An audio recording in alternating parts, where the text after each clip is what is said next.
기도하고 말씀 생각하십시다.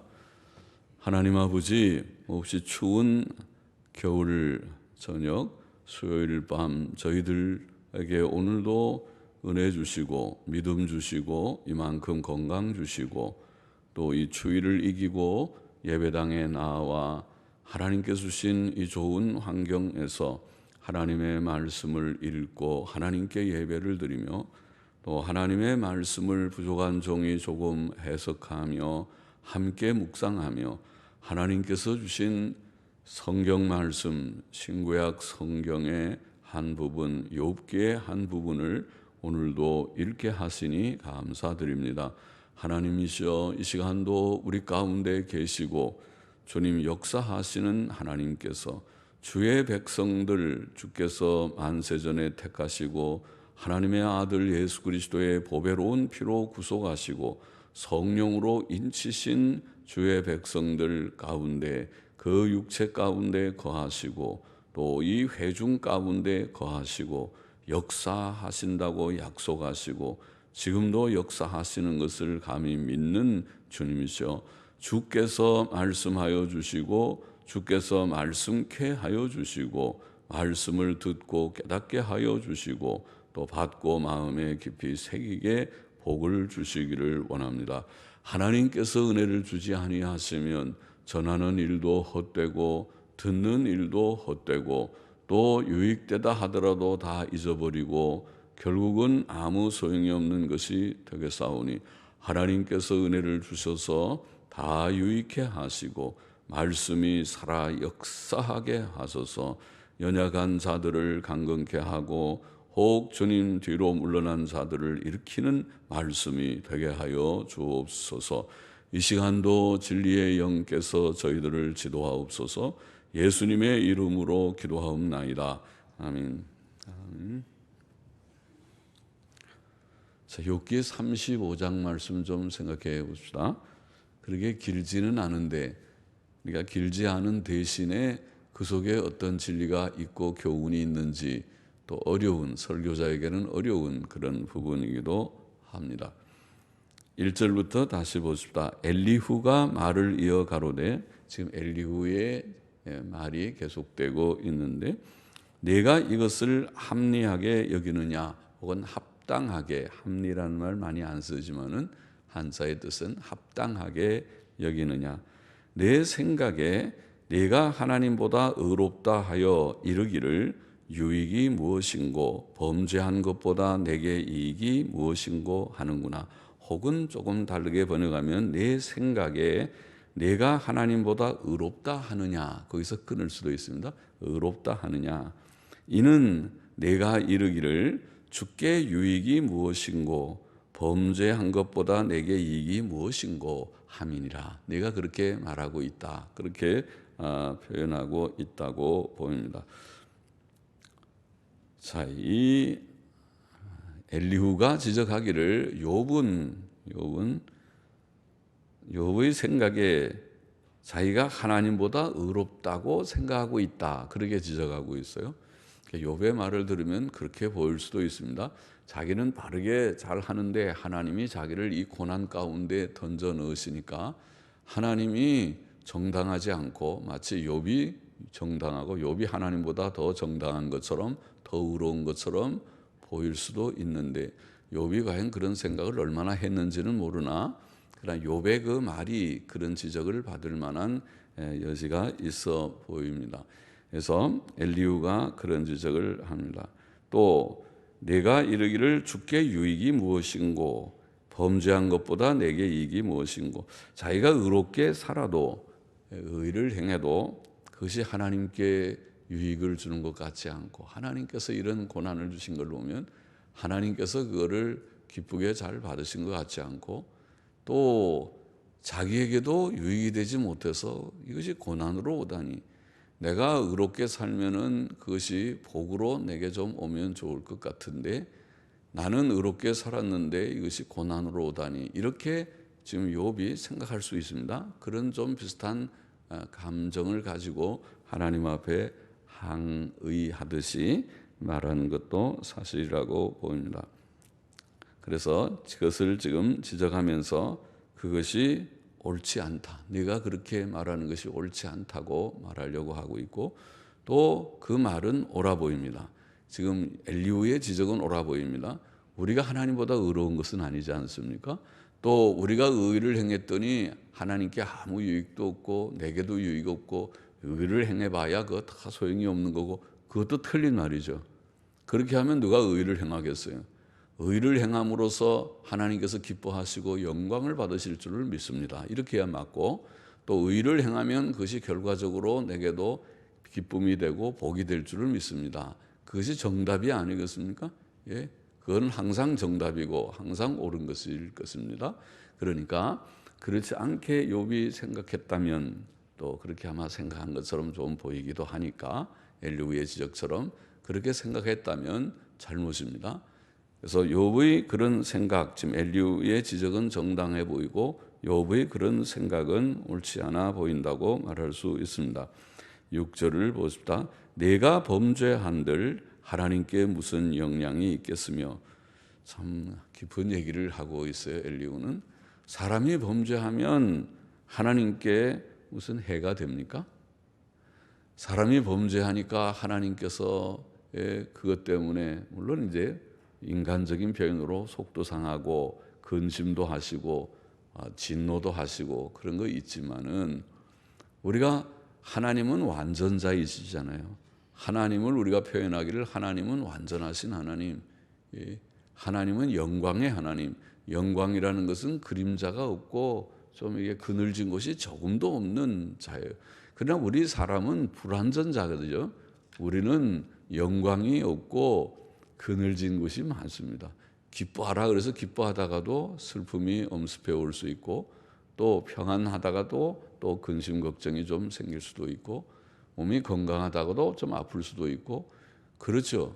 또 아는 것도 제한적이고 미래를 내다보지, 한치 앞을 내다보지 못하는 것이 인생이고, 또 사람의 마음도 잘 알 수가 없고, 저 사람이 나를 위하거니 생각했더니 나를 위하지 않고 나를 대적하는 사람일 수도 있고 미워하는 사람일 수도 있고, 그러죠.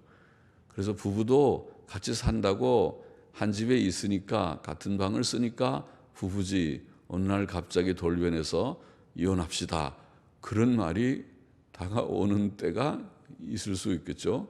그래서 황혼 이혼도 많다고 그러고, 다 배로웠는지 모르지만, 보자, 내가 이제 나이 몇 살만 돼봐라, 우리 아들 딸이 결혼만 하고 나면 그때 당신은 이제 끝장이다, 내가 딱 벼르고 있다가 딱 이제 나이가 되면은 이혼장을 딱 내놓고 이혼합시다, 그러는 일들이 없지 않은 시대라고 하지 않습니까?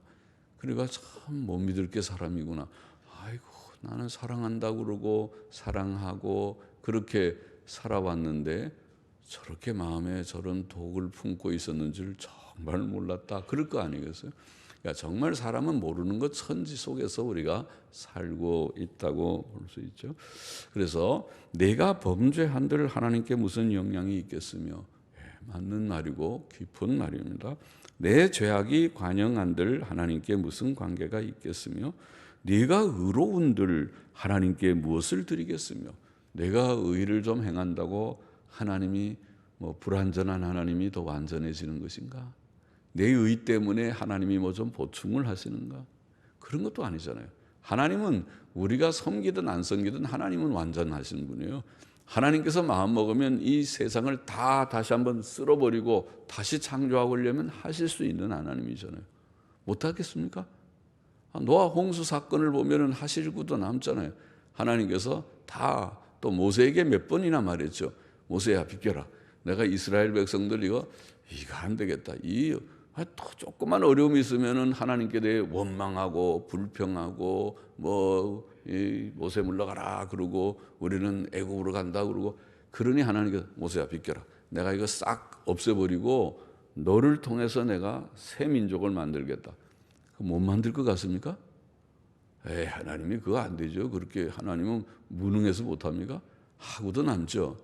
하나님이 노아 홍수 사건을 통해서 옛 세상을 심판하고 새 세상을 만들었는데, 이스라엘 60만 대군을 광야에서 다 죽여도 또 나중에 가나안 들어갈 때 60만을 또 만들어서 들어갔는데, 하나님께서 이스라엘을 다 없애고 모세를 통해서 또 그만큼 새 민족을 못 만들 것 같습니까? 만들 수 있는 하나님이지만 안 하신 것이죠.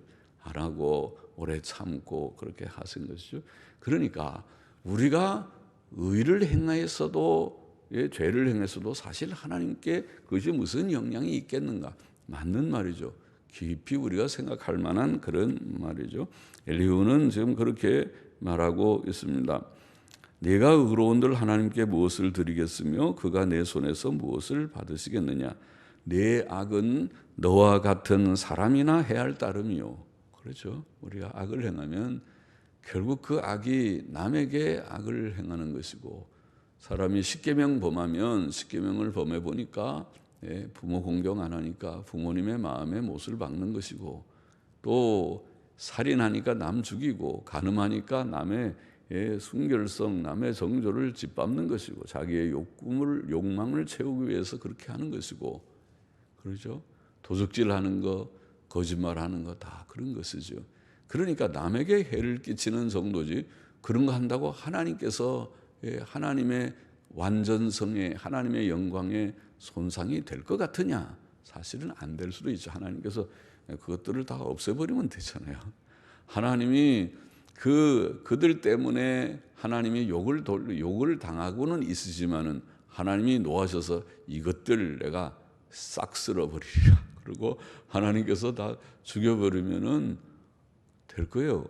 그러나 그렇게 안 하시고 그들을 참고, 근데 이제 최종적으로는 하시지만은 참고 그들을 구원하시고 기다리시고, 그러니까 택자들을 위해서는 그렇게 하시고 나중에 불택자들은 내버려뒀다가 마지막 최종적인 공의의 영광을 드러내신다고 성경이 말씀하죠. 그래서 네 악은 너와 같은 사람이나 해할 따름이요 내 의는 인생이나 유익하게 할 뿐이라. 그렇게 말했습니다.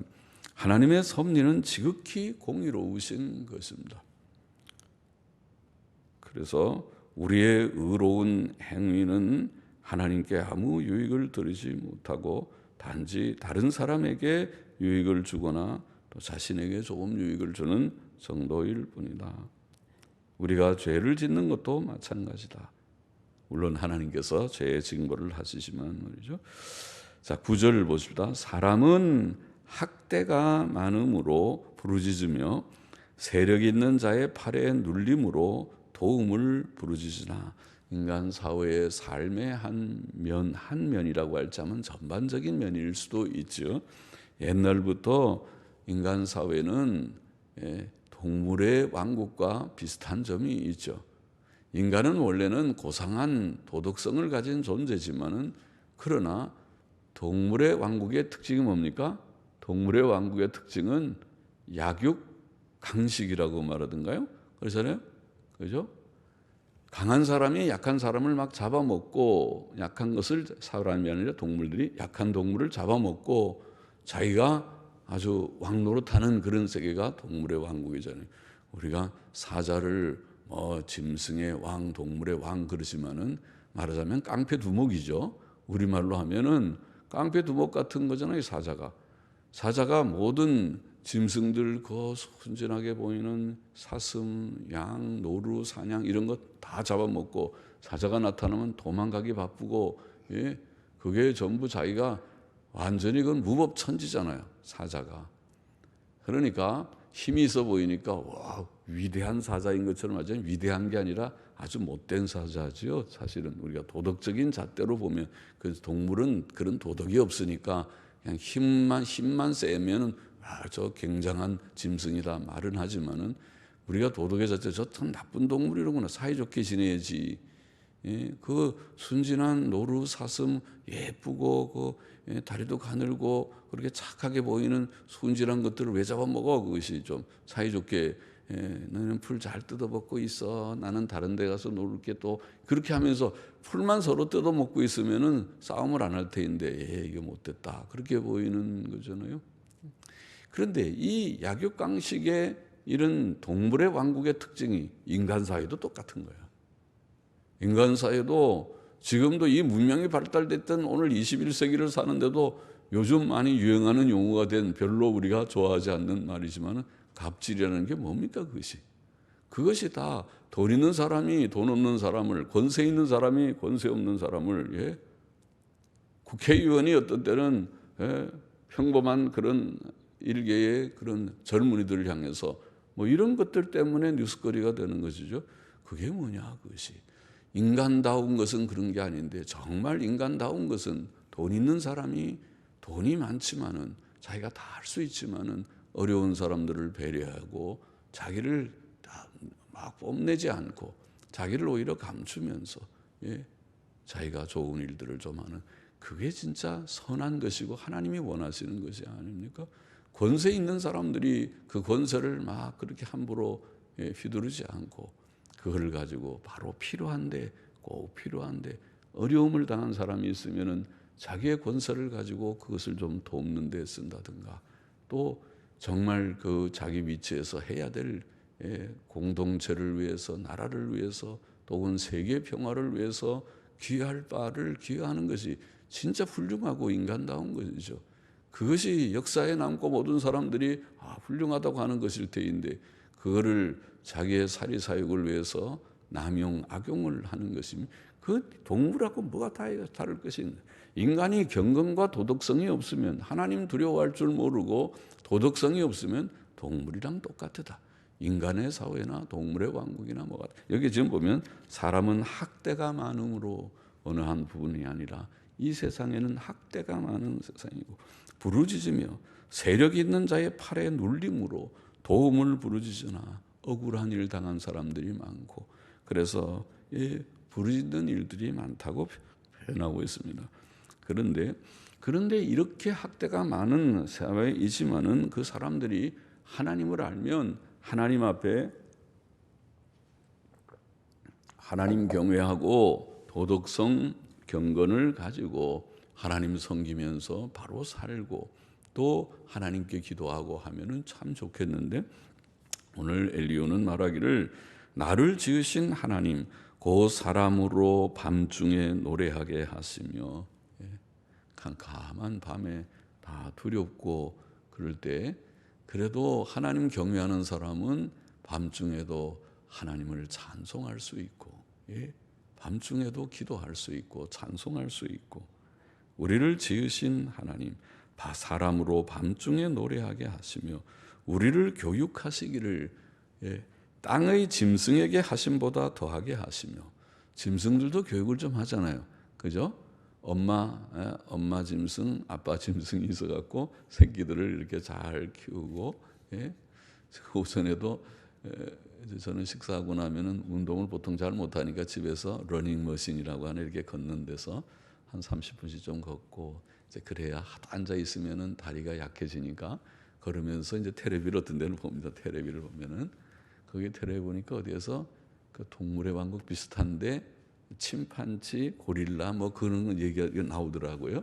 그래서 이렇게 보니까 사람하고 정말 비슷하게 생겼어요. 그래서 관심 있어서 이렇게 보니까 그것도 엄마 침판지가 침판지인지 고릴라인지 하여튼 그 종류 유인원이라고 하는 거죠. 사람하고 비슷하게 생긴 것이 새끼를 낳으면 5년 동안이라든지 5개월인지 5개월인가 그거를 다른 일을 안 하고 애들만 양육을 하더라고요. 꼭 사람하고 아주 비슷해요.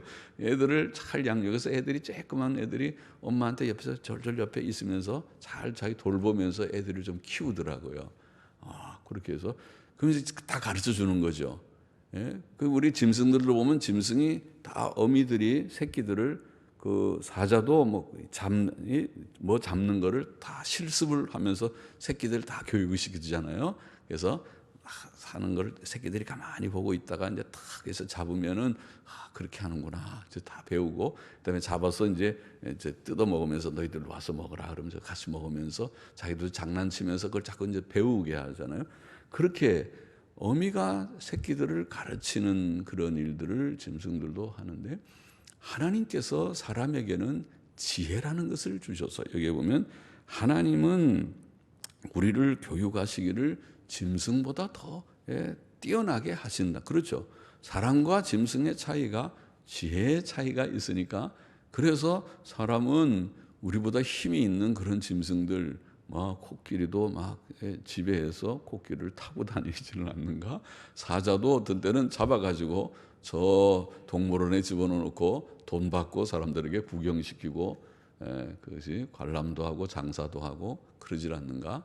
그건 사람이 지혜가 있어서 그렇지. 지혜가 사자들이 만일 지혜가 있으면 그거 잡히겠습니까?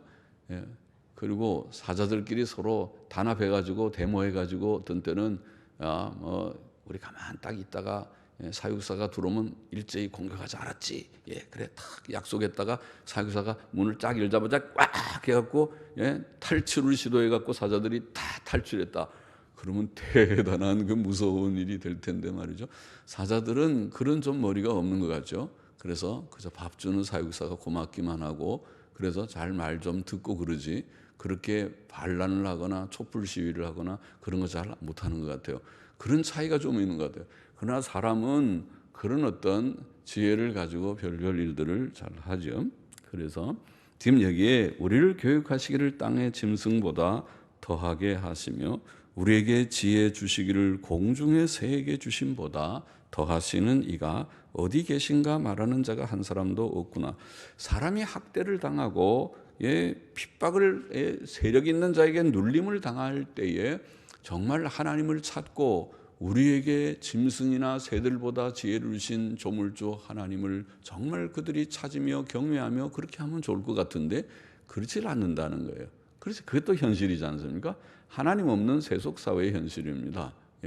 우리는 하나님을 경외하게 됐으니까 이제는 자나깨나 하나님께 예배드리고 시시때때로 예배드리고 성경 읽고 기도하고 말씀대로 살고 경건과 도덕성이 인간다움의 특징이고 인간의 가치는 거기 있고 수없이 많이 들었어. 듣고 말도 하고 듣기도 하고 우리가 인정도 하고 그러지만은 그러나 교회 밖에 있는 사람들은 그런 얘기하면은 웃을 것입니다. 웃을 것입니다. 아이고 저 사람들은 기독교인들은 성경밖에 몰라서 그렇지 너무 시야가 좁대요.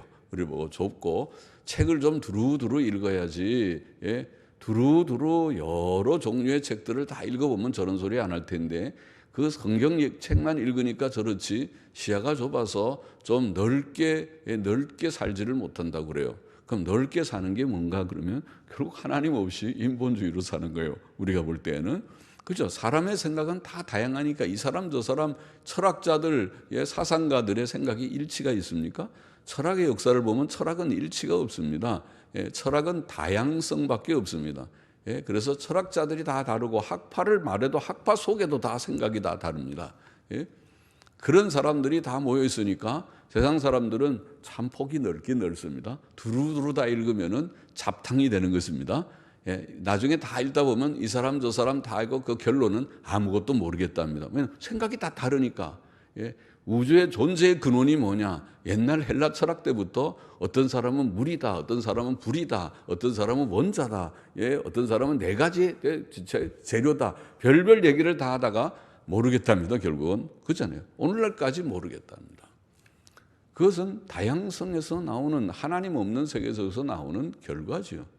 그러나 성경은 말하기를 태초에 하나님이 천지를 창조하시니라. 결국 하나님 중심의 세계관을 갖느냐 아니면은 하나님 없는 세계관을 갖느냐 두 개밖에 없는 것입니다.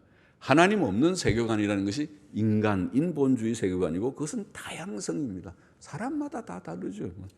자기 혼자의 자기의 생각 속에서 다 이렇고 저렇고 우주는 이런 거야 인생은 이런 거야 이렇게 사는 것이야 이것이 뭐 좋은 것이야 별별 얘기들을 다 해도 그것은 일치되는 게 아무것도 없어요. 다 각각 10명은 10명의 색깔이 다 있는 것입니다. 그러니까 하나님을 찾지 않는 그런 공통성 속에서 공통점 속에서 다양성을 가진 것이다. 하나님을 찾는 사람이 한 사람도 없구나. 그렇게 말을 합니다. 사람은 고난 중에서 하나님을 찾지 않는다는 것입니다. 우리는 고난이 있으면 다 찾는다. 그러면은 가난한 사람 재앙이 있으면 다 하나님께로 돌아오겠다. 하나님이 구원하시기 위해 그런 수단으로 그런 걸 사용하기도 하지만은 그러나 고난이 있어도 안 돌아오는 사람은 안 돌아옵니다. 고난이 있다고 무조건 자동적으로 돌아오는 것이 아닙니다. 요한계시록 9장에 보면 이런 말씀이 있죠. 사도 요한은 여섯째 천사가 나팔을 부되 요한계시록은 일곱인, 일곱 나팔, 일곱 대접에 777에 쭉 그 예언이 펼쳐지는 책이죠. 그래서 나팔 재앙 두 번째 큰 부류의 재앙 중에 여섯째 천사가 나팔을 불 때에 큰 전쟁에 대한 환상을 보게 됩니다. 그 전쟁의 중심지는 저 중동, 지금 이라크를 관통하고 있는, 이라크를 관통하는 두 개의 큰 유명한 강이 있죠. 남쪽으로는 유프라테스 강이라는 강하고 또 북쪽으로는 티그리스 강이라고 하는 강이 이라크를 통과하고 있는데, 그것을 우리가 흔히 메소포타미아 문명의 발상지라고 말합니다. 메소포타미아 지역이라고 말합니다. 그것이 인류의 문명의 발상지라고 모든 학자들이 말합니다. 그것이 바로 성경이 말하는 창세기 바벨탑의 기원이 되는 그 지역입니다. 그것이. 그 지역에 앞으로 여섯째 나팔을 불 때에 거기에서 큰 세계적인 전쟁이 일어날 것이다. 우리나라 오늘 요즘 말로 표현하면 중동 전쟁입니다. 중동 전쟁이 일어날 것이다. 그 전쟁에 동원될 군인들의 수가 몇 명입니까? 2만만이라고 군인들의 숫자가 나와서 2만만이면은 2억입니다. 2억 명의 군인이 집결하게 되는 대세계적인 전쟁이 일어날 것이다. 그런데 지금 그 얘기를 하려는 것이 아니라 그 재앙, 그 전쟁, 유프라테스 강의 큰 전쟁에서, 그 재앙이죠. 그 전쟁에서 죽지 않고 남은 사람들이 있는데, 그 남은 사람들이 자기들의 손으로 행한 일을 회개치 않더라. 그렇게 되어 있습니다. 아니, 전쟁이 나면은 이런 참혹한 전쟁이 났는데 이제는 회개하고 하나님께로 돌아와야 되는 거 아닙니까? 그런데 성경은 말하기를 그들이 회개치 않고 여러 귀신들과 또 보거나 듣거나 다니거나 하지 못하는 금은 동과 목석의 우상에게 절하고 헛된 것을 섬기고 있어요. 여전히. 그렇게 전쟁통에도 여전히 우리에게 필요한 것은 돈이다. 아이고, 전쟁에 돈이 그러면 금괴라도 쌓아야 되는데, 금괴를 내가 어디다 잘 보관하고 금괴 좀 들고 다녀야지 어디 가든지 그걸로 된다. 전쟁통에는 달러나 지폐보다는 금괴가 최고다. 금을 쌓아야 된다. 하나님께로 회개하고 돌아오는 것이 아니라 재난이 와더라도 여전히 땅에 헛된 것을, 우상들을 섬기고 그들의 살인과 복술과 음행과 도적질을 회개치 않았다. 요한계시록 9장 13절로 21절에 있는 모습이죠. 말씀이죠. 그것이 인생의 모습입니다. 죄악된, 고난이 온다고 다 회개하는 거 아니에요. 하나님께서 은혜를 주실 때에 고난이 우리에게 유익이 되고 구원이 되고 성화가 되는 것입니다. 시편 119편에 우리가 자주 인용하는 고난당하기 전에는 내가 그릇 행하였더니 이제는 주의 말씀을 지키나이다. 고난당한 것이 내게 유익이라 이로 인하여 내가 주의 율례를 배우게 되었나이다. 하나님이 은혜를 주시는 자도 고난을 받습니다. 고난을 통해서 하나님을 철저히 알게 되고 죄를 철저히 회개하게 되고 하나님 중심으로 성화가 이루어지게 되는 것도 사실이지만, 그것은 은혜를 주실 때, 하나님께서 역사하실 때 되는 것이고 고난이 자동적으로 그렇게 되는 것은 아니라 그 말이죠. 여기에 오늘 엘리후의 말은 그들이 이런 고난, 학대가 있고 눌림이 있으면서도 하나님을 찾지 않는다. 12절에 보면 그들이 악인의 교만을 인하여 거기서 부르짖으나 응낙하는 자가 없음은 헛된 부르짖음은 하나님이 결코 듣지 아니하시며 전능자가 돌아보지 아니하십니다. 악인의 교만을 인하여, 세상의 사람들이 악하고 교만하기 때문에, 돈 있는 사람은 있기 때문에 교만하고, 공부 좀 한 사람들은 내가 그래봐도 유명한 그런 대학들, 미국으로 말하면 아이비 대학에, 우리나라로 말하면 스카이 대학에 내가 다녀서 거기서 이렇게 공부하고 학위를 받고, 그런 오만 교만한 마음이 차 있는 사람들이 남을 낮추어 보고 그렇게 한단 말이죠. 악인의 교만을 인하여 부르짖으나 응낙한 누가 대답하겠습니까? 부르짖는다고 하나님이 대답해 주겠습니까? 잠언 1장 24절 이하에 보면은 하나님께서 잠언 기자를 통해서 그런 말씀하셨죠. 내가 부르짖을지라도 너희가 듣기 싫어하였고, 하나님이 얼마나 설교자를 통해서 부르짖습니까? 돌아와라, 회개하라, 깨달으라 말씀을 수없이, 지금 우리 합정동 교회만 그렇지 온 세계를 우리가 눈을 좀 들어서 한번 상상해 보면, 와, 하나님께서 엄청나게 많은 말씀으로 계속, 요즘 같으면은 인터넷 서버에 수없이 많은 설교들을 올려놓고 사람들에게 들으라고 외치는 소리가 이전하고 다르게 이제는 엄청 많다. 시대가 좋아져서.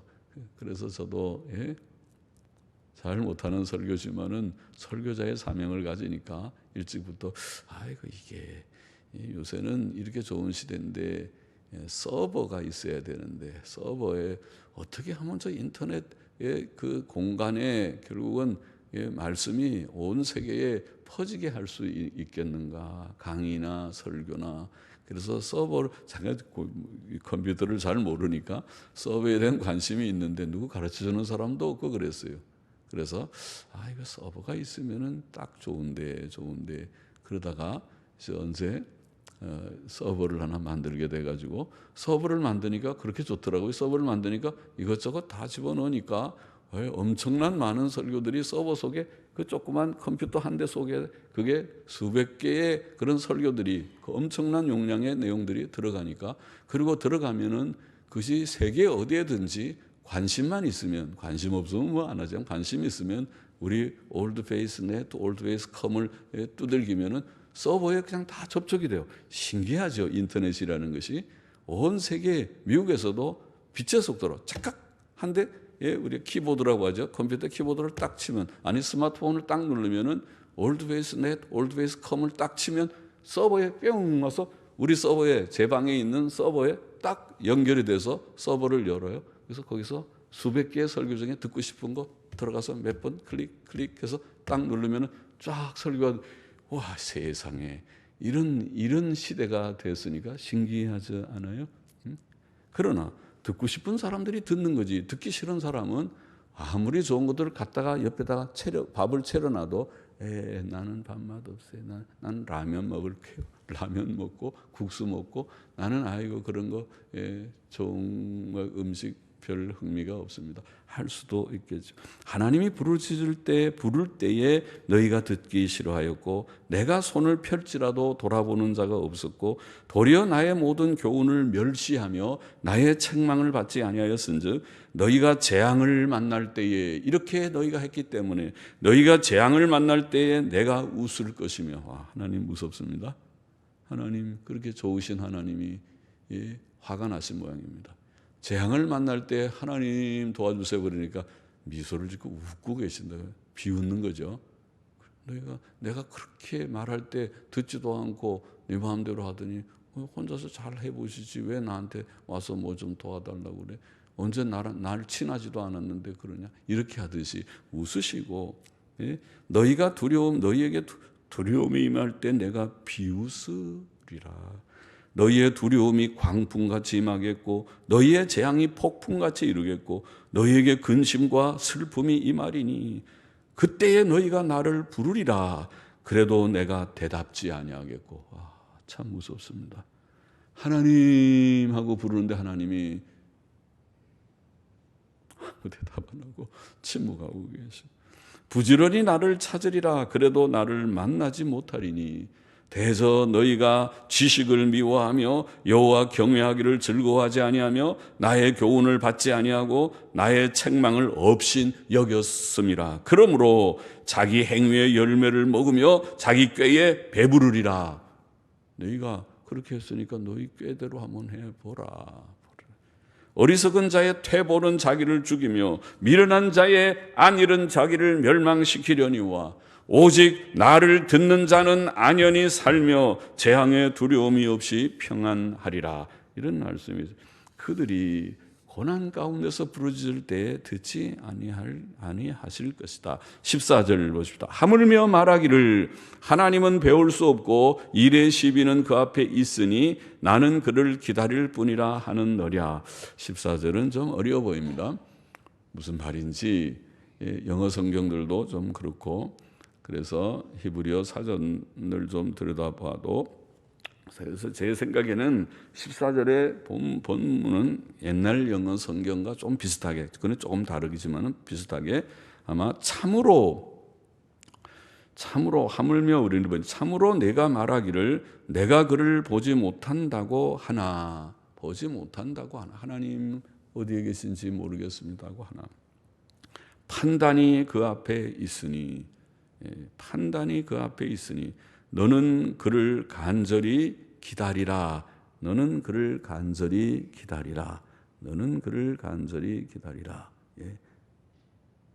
간절히 기다리라. 또 근래의 영어 성경들은 너는 그를 기다려야만 한다.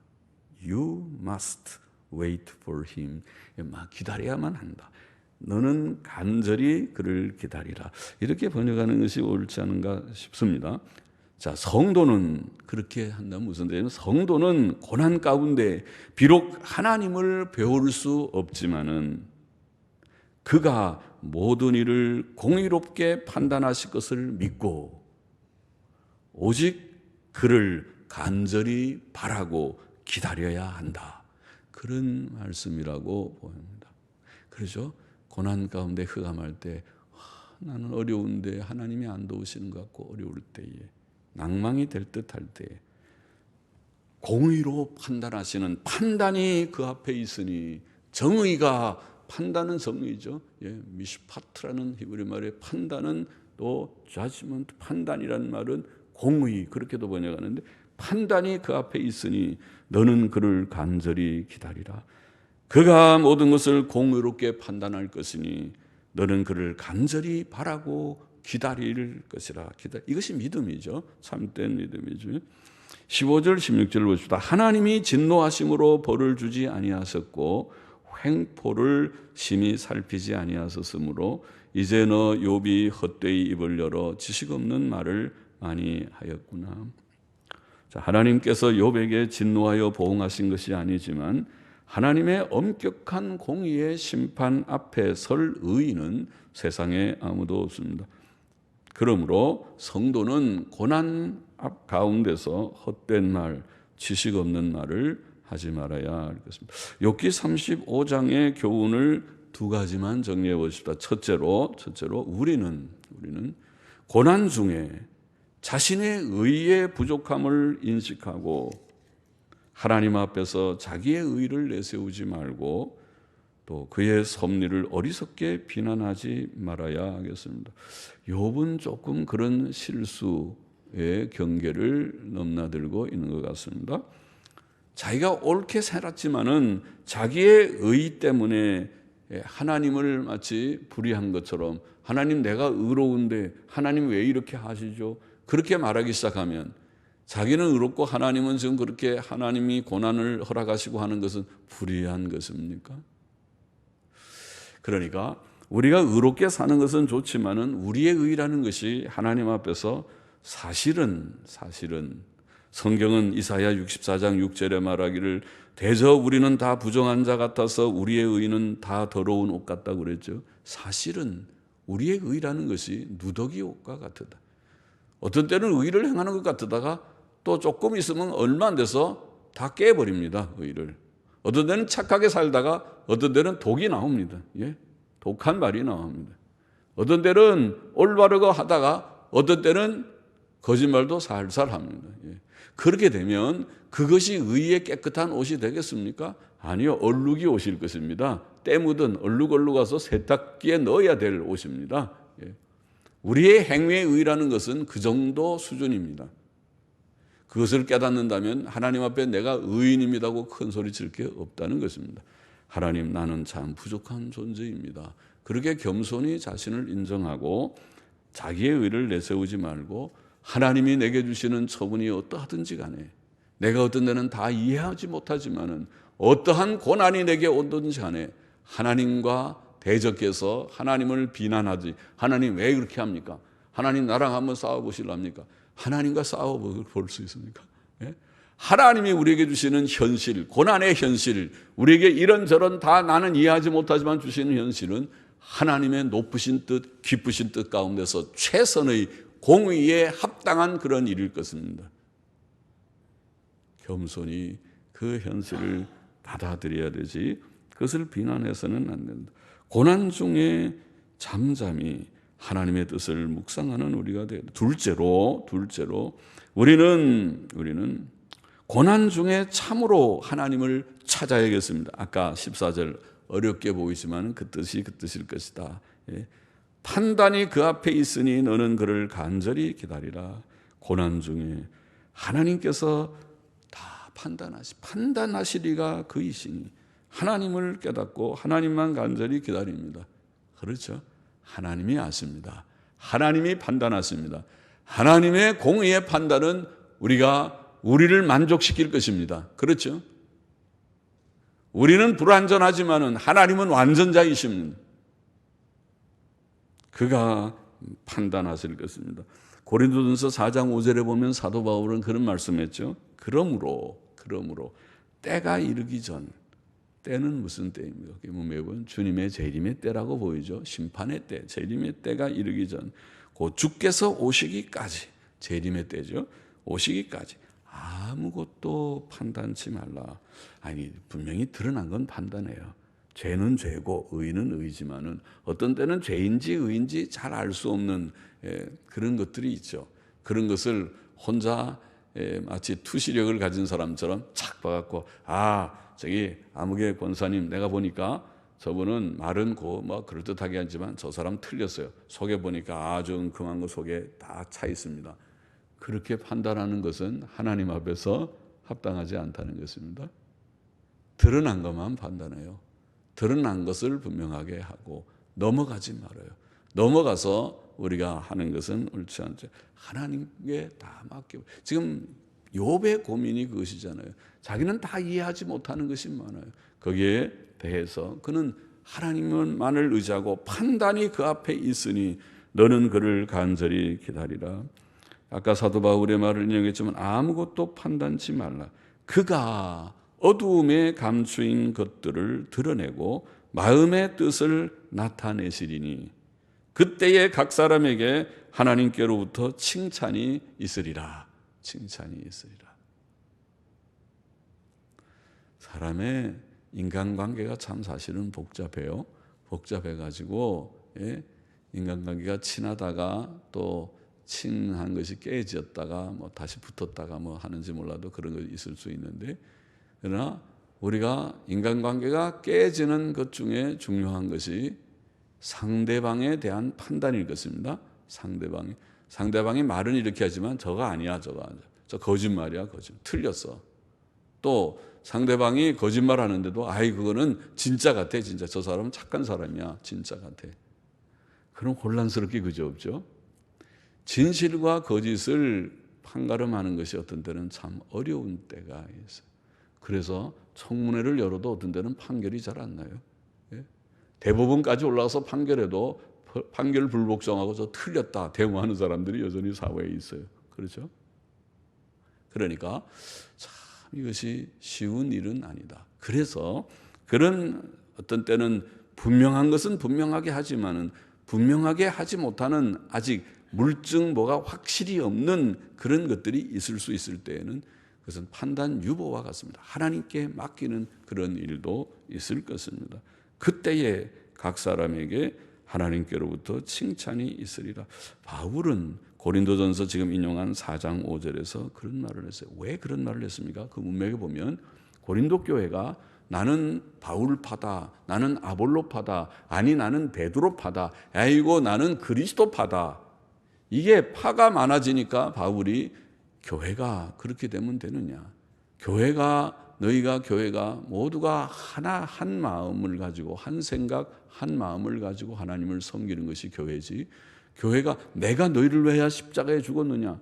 예수님밖에 죽은 이가 없는데 무슨 바울파고 무슨 베드로파고 아볼로파고 무슨 그리스도파고 그것은 옳지 않다. 이런 얘기를 하면서 어떤 것은 드러난 것에 대해서는 분명히 정죄하고 또 책망도 하고 이단은 배제하고, 그러니까 이단 사설이나 명백한 것에 대해서는 강력히 그는 단호히 쳐버리고, 도덕적인, 교리적인 오류, 도덕적인 오류가 분명한 것은 그렇지만은, 그러나 바울이 지금 말하는 맥락을 보면은 그렇지 않은 판단 유보의 그런 영역이 있다는 것이죠. 잘 모르는 것들이 있다는 것입니다. 그런 것에 대해서 다 판단을 하면은 사분오열돼 버릴 것입니다. 예, 사분오열되고 암만 얘기해도 그것이 해명이 안 되고 해결이 안 될 것입니다. 나는 그렇지 않다고 그래도 내가 볼 때는 너는 그래, 그렇게 얘기해 버리면 이거는 영원히 서로 결별되고 말 것입니다. 그렇잖아요. 안 그렇다고 그러는데, 그럼 안 그렇다면 안 그렇다고 믿어주든지, 그럼 그렇다는 것을 증명을 하든지, 그래서 해결이 돼야 되는데 증명도 못하고, 난 증명할 그런 거리는 없지만은, 뭐 증거는 없지만은 내가 착 보니까 너는 그래. 그래 보면 착 보는 그게 문제지. 그죠? 착 보는 걸 하지 말아야 돼. 착 보는 것이 안 된다. 그런 것을 하나님께, 그것은 판단하시리가 하나님이시니 하나님께서 판단하시게 해야 된다. 그런 것이 있다고 보입니다. 여하튼 고난 중에 지금 욥은 참으로 하나님을 찾고 판단이 그에게 있으니, 판단이 그 앞에 있으니 너는 그를 간절히 기다리라. 이것도 우리에게 교훈으로 삼아야 할 것이라고 믿습니다. 기도하십시다.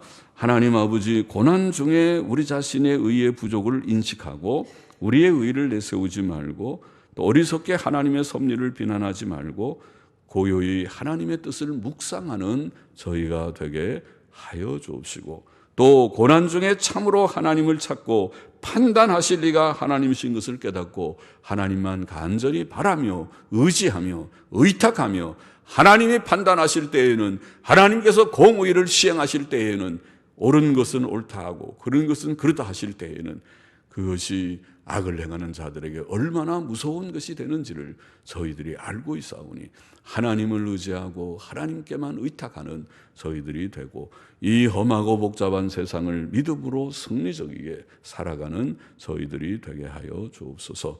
예수님의 이름으로 기도하옵나이다. 아멘.